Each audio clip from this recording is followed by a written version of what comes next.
Hey everybody, it's Mr. K again.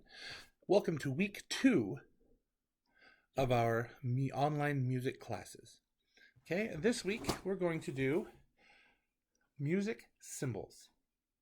Now we've talked about some of these over the last over the last school year, but we haven't really gone in depth into them. I've kind of brushed over them a little bit, hoping that you would pick up on them as we played the piano.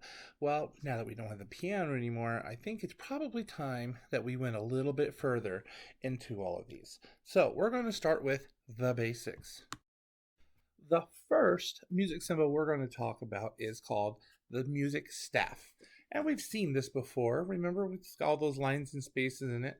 Um, Originally, when the staff came out and was used in music, there were only 4 lines.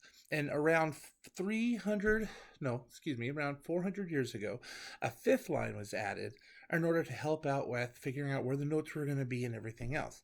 So our music staff is this right here. We have from the bottom 1, 2, 3, 4, 5 lines, and 1, 2, 3, 4 spaces. Remember, we always go from the bottom, and that's a big thing we have to look at for music. But again, 5 lines, 3, 4, 5, 4 spaces, 1, 2, 3, 4. Now, some of you may remember that we learned about this on our hands as well. Okay, we have 5 lines like we have 5 digits on our hand. 1, 2, 3, 4, 5. And we also have 4 spaces between our fingers. 1 here, 1 here, 1 here, and 1 between these two. So we have the same thing. So if you can't figure out how many you're supposed to have, just remember it matches your hand. Okay, 1, 2, 3, 4, 5. 1, 2, 3, 4. Pretty easy stuff to remember. Okay. The next symbol we're going to talk about is one of the bigger major symbols that we use in music, and it's kind of a squirrely looking dude. So it's this one right here. It's the treble clef. Okay, and it's called the treble clef because, well, the instruments that play it are known in the higher range of music, which we call treble. There's another name for this, which is the G clef. And we'll get to another reason of why that is, but a real quick one is if you look right here and you follow this design, it makes a G, doesn't it? So we have that was one reason it's called the treble, or the G clef. But also, when we put it on a music staff, 5 lines, 4 spaces, the G clef or the treble clef touches this line 1, 2, 3, 4 times. All the other lines it only touches twice or 2 times, 2 times, 1 time. But for this line right here, it touches it 4 times. And what that tells us in music is that this line right here, the second line, 1, 2, is very important. And we'll talk about why that line is important as we discuss the musical alphabet. Now, our regular alphabet has 26 letters, right? A, B, C, D, E, F, G, H, I, J, K, L, M, N, O, P, Q, R, S, T, U, V, W, X, Y, and Z. Be kind of confusing if we had that for music, wouldn't it? So instead, what we have in music is we only use 7 letters. 7 letters out of the alphabet. And those 7 letters are, remember from the bottom, A, B, C, D, E, F, and G. 1, 2, 3, 4, 5, 6, 7. These are the only ones that we use in our musical alphabet. If somebody says, play me a H, or play me a Z, or play me an S, well, they probably don't really know what they're talking about. So you should probably avoid trying to listen to music by that person because it probably sounds like a garbage compactor trying to crush something. Okay, those notes don't exist. We have A, B, C, D, E, F, G. That's really the main ones. So when we apply A, B, C, D, E, F, G to our music staff, remember our music staff, we have to remember I told you earlier that line number 2 is important because of how many times the G clef or the treble clef circles around it. And that's because, remember we called it a G clef? That's telling us, this whole symbol is telling us this second line is G. So no matter what note, what type of note we put there, if it's a whole note or if it's a half note or if it's a quarter note, no matter what type of note is there, it's always G. And using that, we can remember what the rest of the letters are. So if we add all the rest of the lines, remember, 5 lines, 1, 2, 3, 4, 5. We know this is G. Well, now we have to figure out the rest of them. So if we go one at a time, we have E, G, B for the middle one, third line, D for our fourth line, and F for our top line. E, G, B, D, F. And if we put that on our fingers, E, G, B, D, F. Now, this is going to be a little bit weird to try and just remember, isn't it? Because if we try to make it a word, it's just egbedif.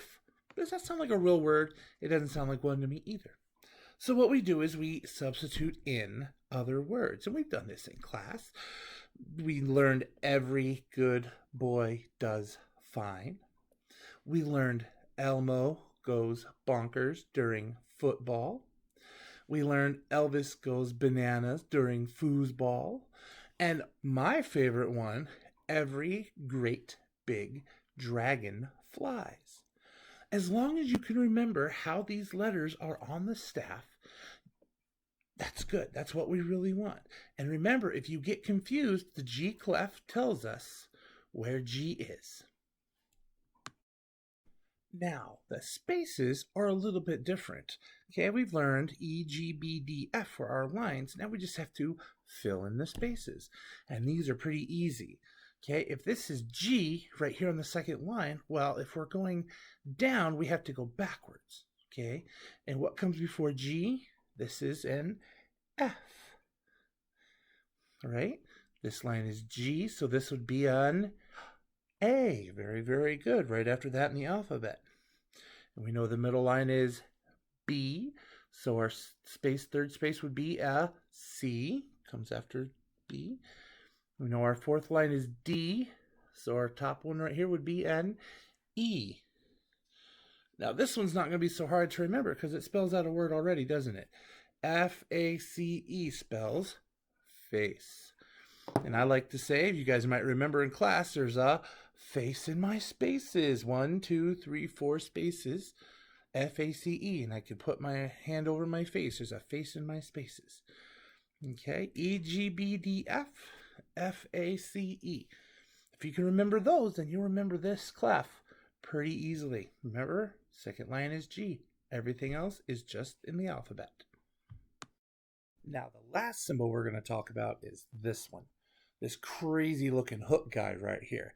This is the symbol that Mr. Kiefner has used in his music classes since time began. Back in, when the earth was cooling and dinosaurs roamed the earth. This is a bass clef. So bass is low, right? So this is the clef that lower instruments use. All right. And it has another name as well. It's known as the F clef. Now, in our treble clef, we know our second line is G, but if we go up from there, E, G, B, D, but that would be D, right? In bass clef, it's a little bit different. It's not important for us to know this right now, so we're not going to talk about it a whole lot. But in bass clef, this line is actually F, which is why this is known as the bass clef or as the F clef. So that's all we're doing for today. All right, I just want to show y'all the schedule that we're going to be running on. On Monday, I'm going to be doing a video lesson, and then there'll be a quiz that comes up afterwards. Sometimes. It won't always be like this. Today's quiz is right below this video on the Google Classroom. You click on it and then take the quiz. Okay, I think I've only given you one chance. So make sure that you do really well and pay attention. Remember, you can watch this video as many times as you like. Okay, so Monday will be our lesson in our quiz, which will be due on Friday. And then on Wednesday, I will have an activity that will be posted for you to do as well. Okay, sometimes it'll be moving, sometimes it'll be maybe I want you to listen to some kind of type of music. whatever it is, it's going to be a whole lot of fun. Okay? I want to let you all know I miss you very, very much. And I hope I get to see you again before the school year is out. Because right now it feels like I'm on the Starship Enterprise right here, and I'm on a mission, bold to go where no man has gone before. But that's okay, because this whole mission is going to be awesome for all of us. So buckle up, and I'll see you very soon.